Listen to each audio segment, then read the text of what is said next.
За сайн байцгаана уу. За өнөөдөр би та бүхэнд 16 дугаар бодлогыг танилцуулах гэж байна. Хүүхдтэйгээ хамтарч үзээд ярилцаарай.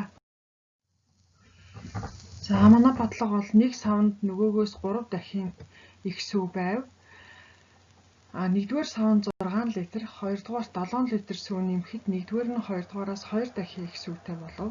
Сав тус бүрт хичнээн литр сүв байсан бэ гэсэн бодлого байна. За бодлогыг бодохын тулд эхлээд загварыг зуръя.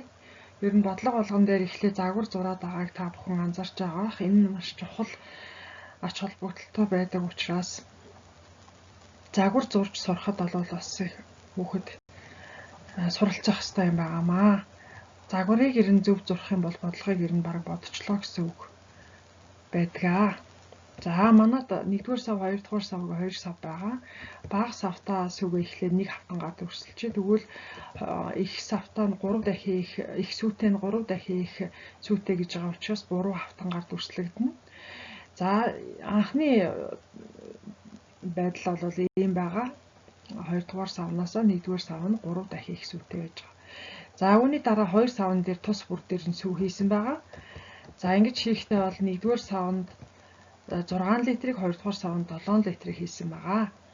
За ингэж хийсний дараа 1-р нь 2-р-аас 2 дахин их сүүтэй болвоо гэсэн байгаа. За олох зүйл маань анх сав тус бүрт хэдэн литр сүв байсныг олох юм байна. За бодолтыг гүйцэтгэе. За одоо бодолтыг гүйцэтгэхийн тулд одоо тэр сүү хийсний дараа 1-р нь 2-р-аас 2 дахин их сүүтэй болвоо гэдэг нөхцөлийг ашиглаж байгаамаа. Тэгэхээр 2-р савны сүв бол 1 хавтан дээр нэмэх нь 7 байгаа. Энэ нь 1-р савнаас 2 дахин бага, 1-р сав нь 2-р савнаас 2 дахин их гэж хэлэх боломжтой байгаа. Тэгэхээр 2-р савны сүвг 2 дахин нэмэгдүүлэх юм бол 1-р савны сүвтэй тэнцэх юм аа. За тэгвэл үүнийг 2 дахин нэмэгдүүлэхээр 2 хавтан дээр нэмэх нь 14 литр сүв болно. За тэгэхээр энэ хоёр бол тэнцүү байх ёстой. Яагаад гэвэл хоёулаа 1-р савны сүвг л дүрсэлж байгаа хэрэг. За тэгээд эндээс харах юм бол 2 хавтан нь бол хоорондоо тэнцчихнэ. Харин 14 литр бол 1 хавтан дээр 6 литрийг нэмсэнтэй тэнцэнэ. За эндээс бодлтын санаа гарч ирж байгаа. Тэгэхээр 14 литрээс 6 литрийг асгаар 8 литр гээд энэ бол 1 хавтанд ногдох сүв байгаамаа.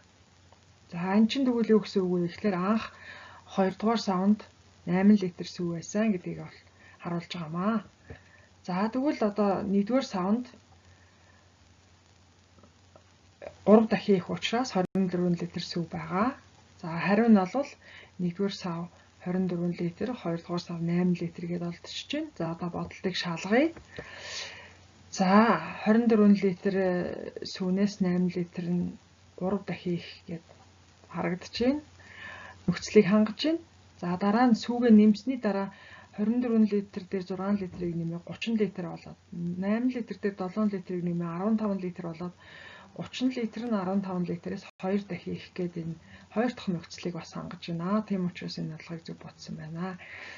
За энэ бол зөвхөн нэг хувилар байгаа. Бас дахиад өөр олон янзаар бодож болно. Та бүхэн бас өөр ямар аргуудаар бодож болох вэ гэд хүүхдтэйгээ ярилцаарай.